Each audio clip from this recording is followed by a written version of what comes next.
Kesedihan saudara dan saya berlarut-larut. Kesedihan saudara berkepanjangan. Hidup saya dan saudara dilingkupi oleh duka kesedihan. Saudara tidak akan melihat kemuliaan Allah. Saudara tidak akan melihat cara Tuhan bekerja. Saudara tidak akan melihat masa depan yang ada di depan saudara. Itu sebabnya jangan kita bersedih berlarut-larut.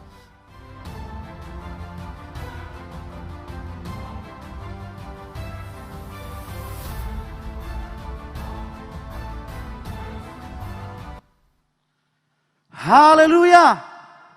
Haleluya. Saudara diberkati Tuhan dalam pujian penyembahan kita, amin. Saya melihat ada orang-orang yang dipulihkan, disegarkan, bahkan dikuatkan ketika Tuhan hadir di tengah kita.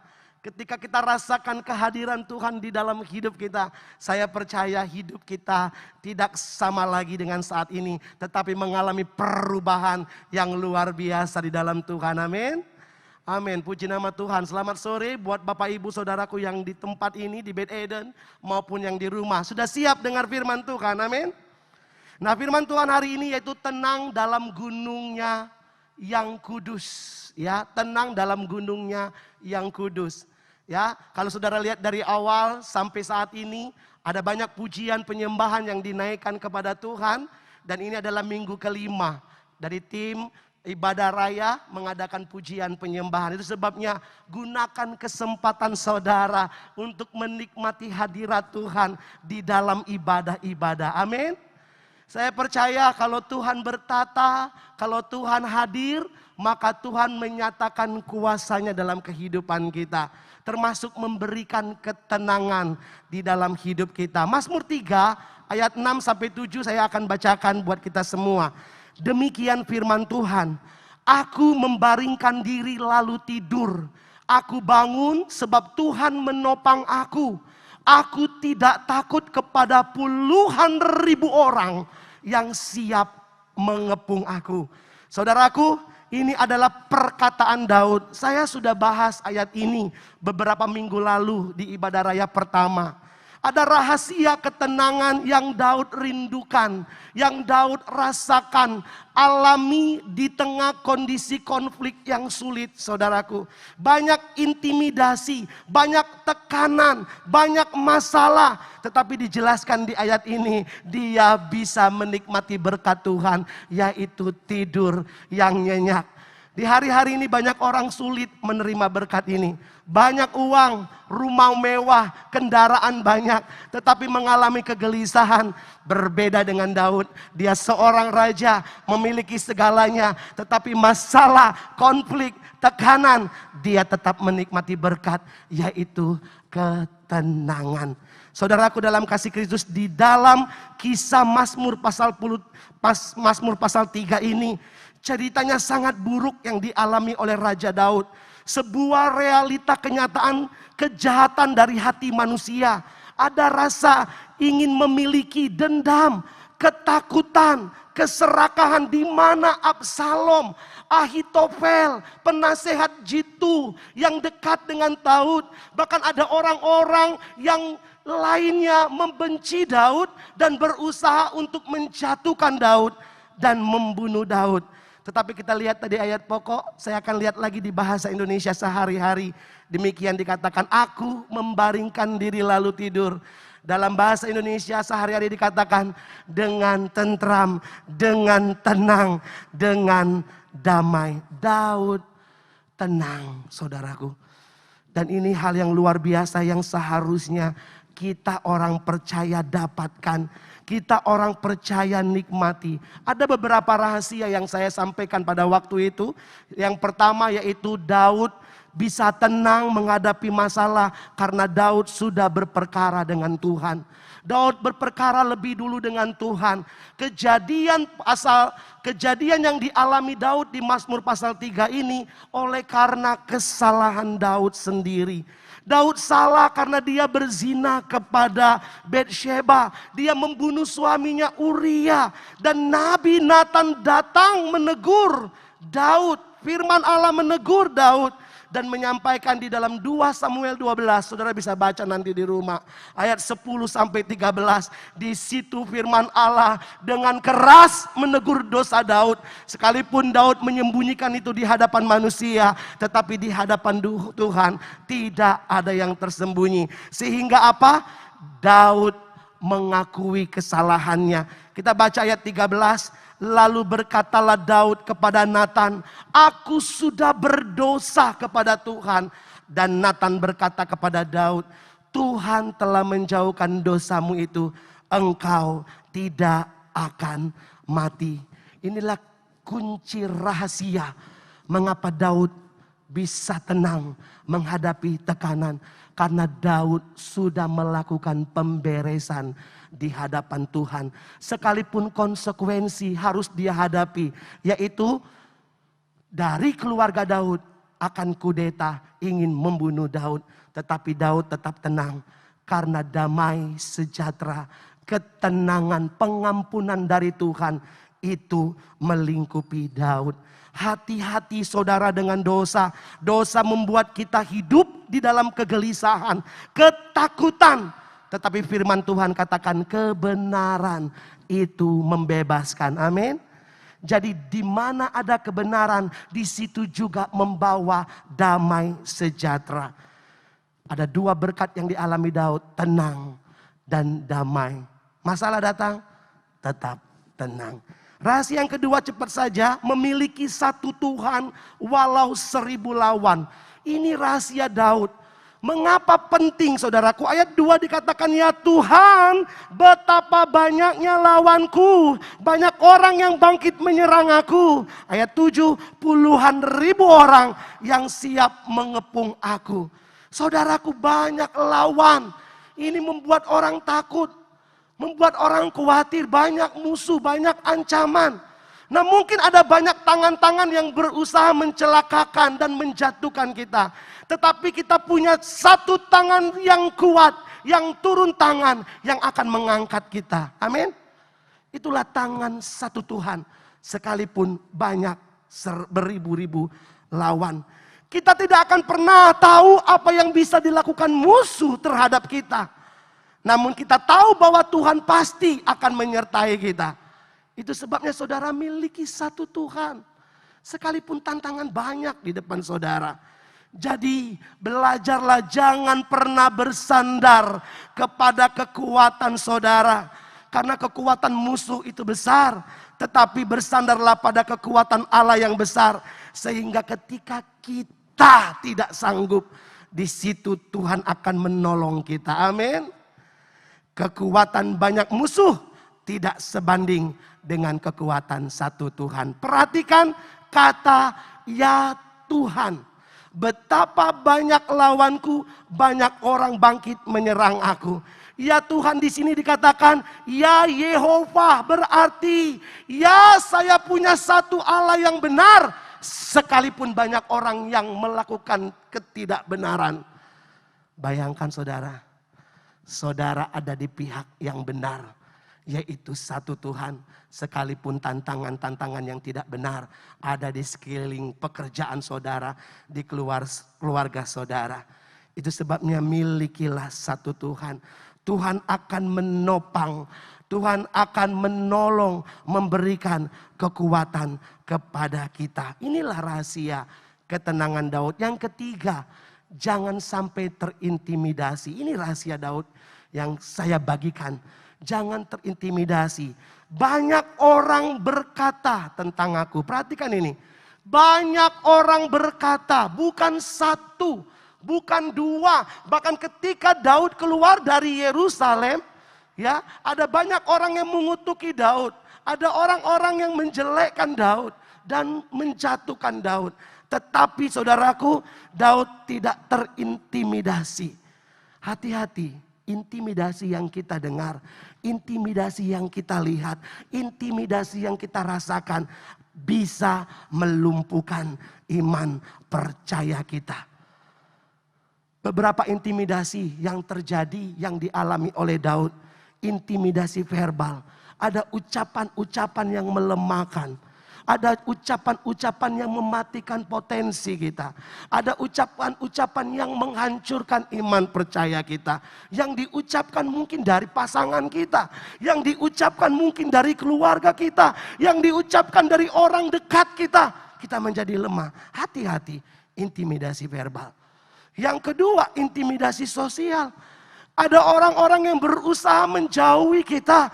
Ada orang-orang yang berusaha menjelekkan kita, menggosipi kita, menghindari kita. Padahal kita dalam posisi benar. Dan intimidasi yang terakhir, intimidasi fisik. Dilukai, dipukul, dibunuh, dikejar. Dan ini Daud alami.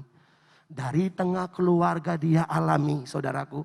Ketika dia dikejar oleh Saul, ingin dibunuh oleh Saul. Bahkan dia direndahkan oleh saudara-saudaranya ketika ingin berperang dengan Goliat. Daud bisa saja lemah, tetapi Daud tidak terintimidasi. Rahasia Daud mengalahkan intimidasi dan tetap tenang. Dia jadikan Tuhan perisai. Katakan perisai. Perisai. Perisai itu adalah sesuatu yang menjaga kita, melindungi kita, melindungi pikiran kita, melindungi pendengaran kita, melindungi hati kita, melindungi penglihatan kita. Dikatakan di dalam Efesus pasal 6 ayat 16, dalam segala keadaan pergunakanlah apa? Perisai iman. Perhatikan segala keadaan. Bukan ketika kamu bahagia saja. Bukan ketika kamu di rumah saja. Tetapi dalam segala kondisi keadaan di mana saja. Gunakanlah perisai. Itu apa? Iman saya dan saudara. Kalahkan iblis dengan iman. Amin. Kalahkan musuh, tantangan, tipu muslihat dengan perisai iman saudara. Dan di situ saudara akan tenang. Dan kita masuk, ini yang akan saya bahas saudaraku. Rahasia tenang, diam dalam gunungnya yang kudus.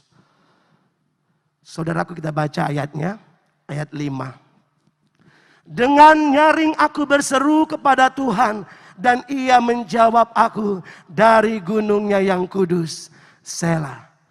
Sumber ketenangan dan kedamaian dialami oleh Daud ketika Daud datang kepada Tuhan.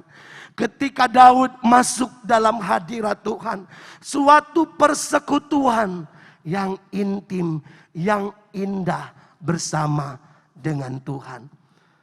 Saudaraku, dikatakan, dengan nyaring aku berseru, ada di mana Daud datang kepada Tuhan.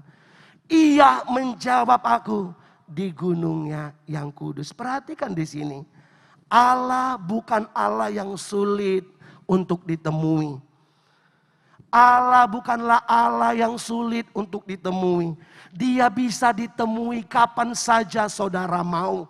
Bukankah Yesus pernah berkata, marilah kepadaku. Suatu undangan tidak pilih orang. Apapun yang saudara alami, apapun yang saudara rasakan, proses apa yang Tuhan izinkan, dikatakan mari. Artinya Tuhan siap ditemui, amin. Tuhan siap dijumpai.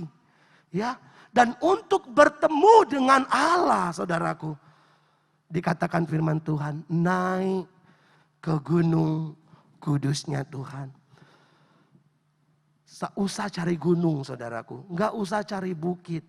Maksud gunung kudusnya Tuhan di sini berbicara tentang keberadaan Tuhan. Berbicara di mana Tuhan bertata. Tempat kudusnya Tuhan berbicara tentang hadirat Tuhan. Dari awal pujian tadi menegaskan, meneguhkan. Hadirat-Mu Tuhan kami rasakan. Hadirat-Mu Tuhan memulihkan. Itulah gunung kudus Tuhan.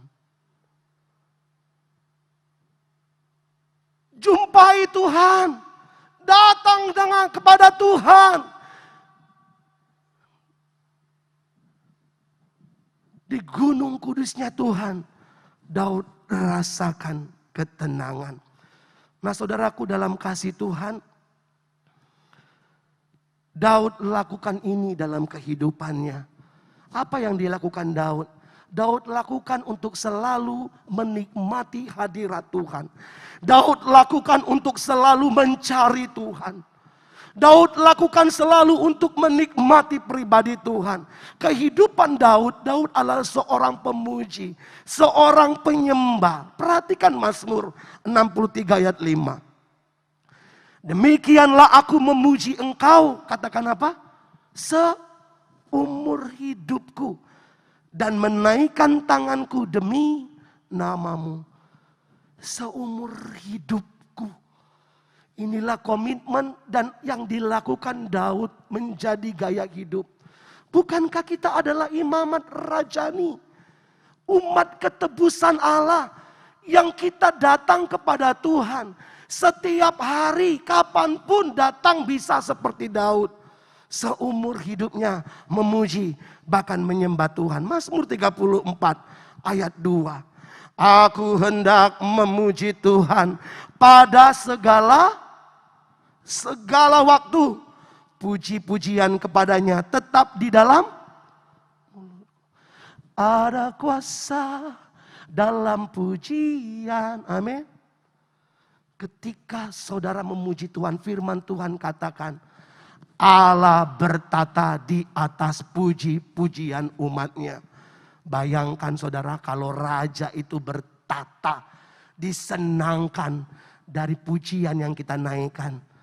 Maka Tuhan berkenan mendengar setiap seruan saudara.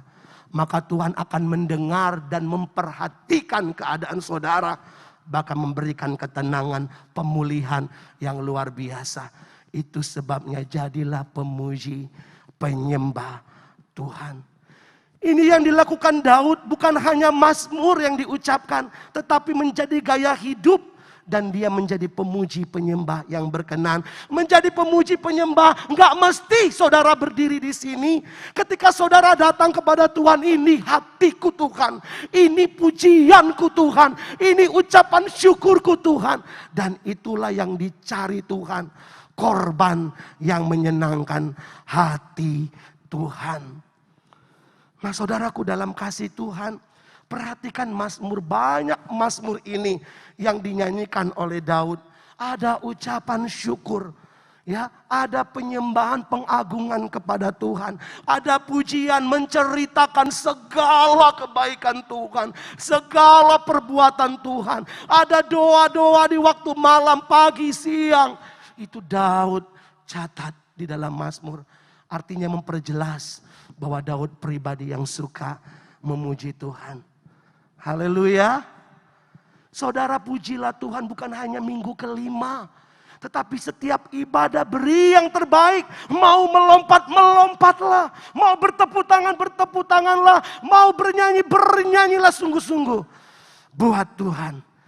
Dan Tuhan disenangkan. Saudaraku, dalam kasih Tuhan. Ketika Daud memiliki gaya hidup pujian penyembahan ini. Dia menikmati gunung Tuhan, hadirat Tuhan. Ia membawa kebiasaannya ini menjadi Israel. Padahal hukum Taurat menetapkan hanya suku Lewi lah yang bisa melayani di bait suci.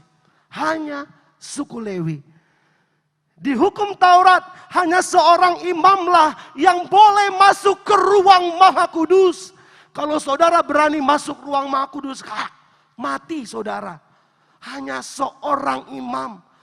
Tetapi gaya hidup Daud ini dia bawa di dalam ibadahnya orang Israel.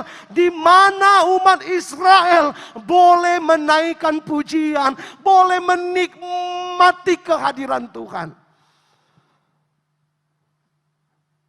Luar biasa kehidupan yang menikmati hadirat Tuhan. Saudaraku, Daud itu dari suku Yehuda. Siapa dia? Daud itu diurapi sebagai raja, bukan imam. Tetapi dia melakukan pujian penyembahan, menikmati hadirat Tuhan. Saudara bukan lagi di halaman, saudara bukan lagi di ruang kudus, tetapi saudara di ruang maha kudus. Artinya apa? Saudara ada di hadirat Tuhan. Saudara bisa berbicara selebar-lebarnya, sepuas-puasnya, berjumpa, bertemu dengan Tuhan.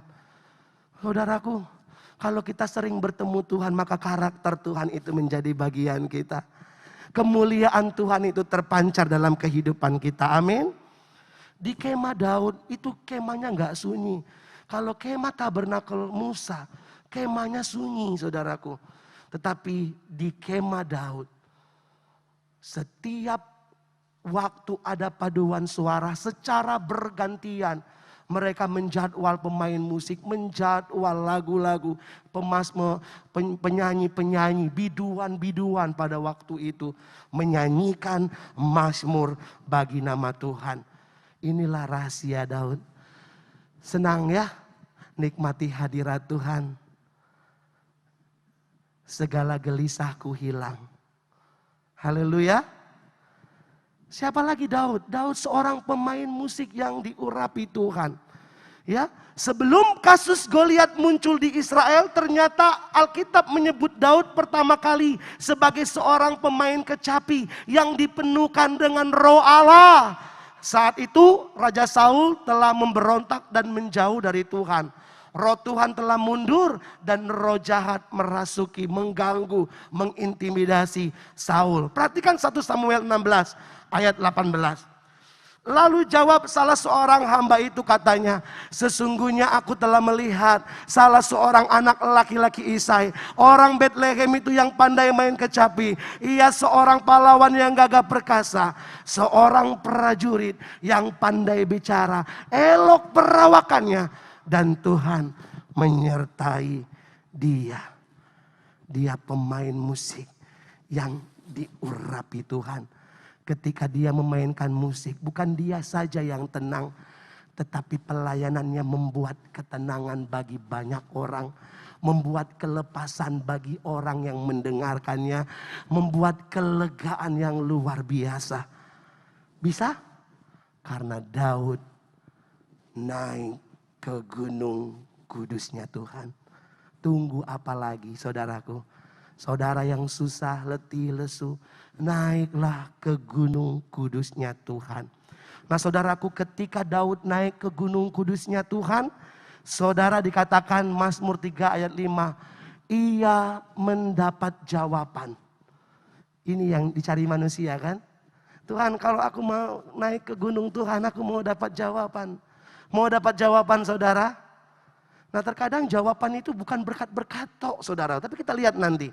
Ia menjawab aku dari gunungnya yang kudus. Dia menjawab aku ketika aku ada di hadiratnya. Ketika aku menyembah dia, memuji dia. Ketika aku intim dengan Tuhan, dia menjawab aku. Nah arti jawaban Tuhan di sini, Tuhan tidak diam. Tuhan memberi respon bagi orang-orang yang masuk ke gunungnya Tuhan. Respon Tuhan, saudaraku, dia nyatakan, saudaraku. Dikatakan di sini, respon Tuhan, dia nyatakan sesuatu dalam hidup kita. Ada hikmat. Ada kemampuan daripada Tuhan. Apalagi dia nyatakan bisa teguran, bisa nasihat, bisa kekuatan. Saudara nggak perlu cari ke tempat-tempat yang instan, ke tempat-tempat dunia yang menjanjikan jawaban. Kalau saudara butuh jalan yang baik, saudara butuh nasihat Tuhan, saudara butuh kekuatan Tuhan, naik ke gunungnya Tuhan, saudara akan mendapatkan nasihat, bahkan mendapatkan teguran. Siapa yang bisa menegur, yang mengingatkan kita? Bisa mungkin istri, tetapi kadang istri nggak tahu. Tuhan bisa tegur dan mengingatkan kita, dan itu terjadi di dalam hadiratnya. Ya, Apalagi saudaraku, di dalam hadirat Tuhan ada pemulihan, mujizat, kesembuhan, kelepasan, dan yang terakhir ketenangan. Di hadirat-Mu aku puas, amin. Di hadirat-Mu aku bebas, haleluya. Oh, tidak ada lagi belenggu ketakutan. Oh, tidak ada lagi kecemasan. Tetapi di hadirat Tuhan ada ketenangan, ada kelepasan, ada mujizat. Ya, pujian tadi itu diimani, ada kuasa dalam pujian. Jadi ketika saudara datang dengan sungguh-sungguh, aku mau masuk ke gunungnya Tuhan, mau masuk ke hadiratnya Tuhan, saudara akan mengalami mujizat Tuhan. Amin. Luar biasa saudaraku yang dialami Daud. Dari sejak dia diurapi sampai dia menjadi raja. Saudara, ketika diurapi dia belum jadi raja. Dia diurapi, dia belum naik ke tahta. Masih ada proses. Tetapi ketika dia sampai jadi raja, dia masih banyak tantangan. Tetapi rahasia Daud, Daud mengalami ketenangan, kepuasan, pemulihan. Banyak juga mujizat yang dialami oleh Daud ketika dia menang dari peperangan. Karena Daud di situ dikatakan dia naik ke gunungnya Tuhan. Nah saudaraku, yang terakhir saya ngambil contoh pribadi seorang selain Raja Daud. Dia naik ke gunungnya Tuhan, yaitu Elia. Ini yang terakhir. Saya mengundang pemain musik. Elia naik ke gunungnya Tuhan. Perhatikan, dipulihkan di gunung kudusnya Tuhan. 1 Raja-Raja 19 ayat 8. Maka bangunlah ia lalu makan dan minum. Dan oleh kekuatan makanan itu ia berjalan 40 hari 40 malam lamanya. Sampai ke gunung Allah, yakni gunung Horeb. 2 kali malaikat datang kasih makan minum kepada Elia. Makan minum karena kamu akan jauh perjalanan. Dan perjalanannya 40 hari 40 malam sampai ke gunung Allah, yaitu gunung Horeb. Apa yang dialami oleh Elia saudaraku? Dia manusia biasa seperti kita. Banyak mujizat yang dia buat. Tetapi Elia nabi besar, dia diancam oleh seorang wanita, istri Ahab, Isabel saudaraku. Dia ingin membunuh Elia. Perhatikan 1 Raja-Raja pasal 19 ayat 4. Tetapi ia sendiri masuk padang gurun sehari perjalanan jauhnya, lalu duduk di bawah sebuah pohon arar. Lanjut. Kemudian ia berkata seperti ini. Ia ingin mati katanya. Cukuplah itu sekarang ya Tuhan. Ambillah nyawaku. Sebab aku ini tidak lebih baik daripada nenek moyangku. Yang dialami Elia mau mati. Cukup Tuhan. Ambil saja nyawaku. Tekanan begitu berat. Padahal cuman ancaman, ada ketakutan, ada kecemasan. Saudaraku, padahal Elia udah dikasih roti, dikasih air. Roti dan air yang diberikan oleh malaikat kepada Elia memampukan dia berjalan 40 hari 40 malam. Tetapi ketakutan tetap dia alami. Kecemasan dan putus asa masih dialami Elia. Jadi mengapa Tuhan minta Elia masuk ke gunung Allah? Karena ada jauh yang lebih penting dari pemulihan jasmani. Roti anggur menguatkan Elia berjalan 40 hari 40 malam. Tetapi Allah mau kerjakan pemulihan jiwa dan rohani Elia. Saudaraku, Allah tahu bahwa Elia masih takut. Perhatikan ayat 10 sama 14. Ini 2 ucapan yang sama ketika Elia sampai di gunung Horeb. 2 kalimat yang sama. Jawab Elia. Aku bekerja segiat-giatnya bagi Tuhan Allah semesta alam. Karena orang Israel meninggal perjanjianmu, meruntuhkan mezbah-mezbahmu, dan membunuh nabi-nabimu dengan pedang. Hanya aku seorang dirilah yang masih hidup, dan mereka ingin mencabut nyawaku. Sudah dikasih makan tadi dalam perjalanan. Sampai ke Gunung Horeb masih ada keluhan. Masih ada kecemasan. Masih ada ketakutan. Tetapi melalui percakapan, obrolan, perjumpaan Allah dan Elia di Gunung Allah yang kudus, Elia dipulihkan. Perhatikan Elia dipulihkan di situ.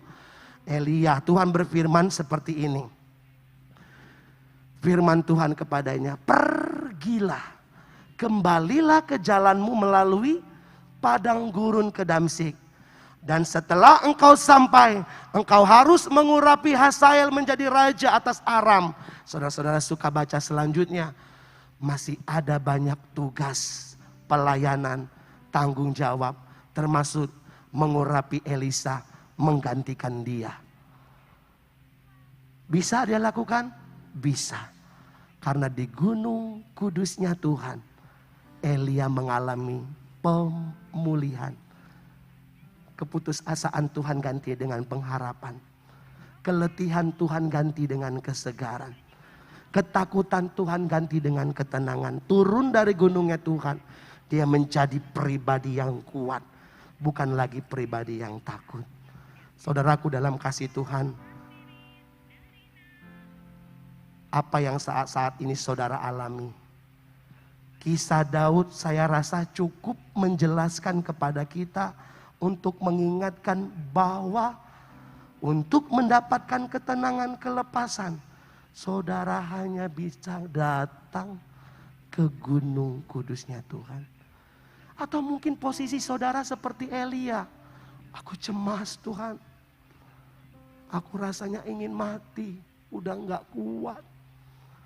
Tetapi datang ke gunungnya Tuhan, ada jawaban. Ada satu lagu saudaraku, lagu ini sering diputar kalau menjelang doa raya ya. Saya suka lagu ini. Dikatakan ketika kuasa Tuhan dicurahkan, dia mendengar doa kita. Dia memulihkan keadaan kita. Terima kasih Tuhan Yesus, terima kasih Tuhan.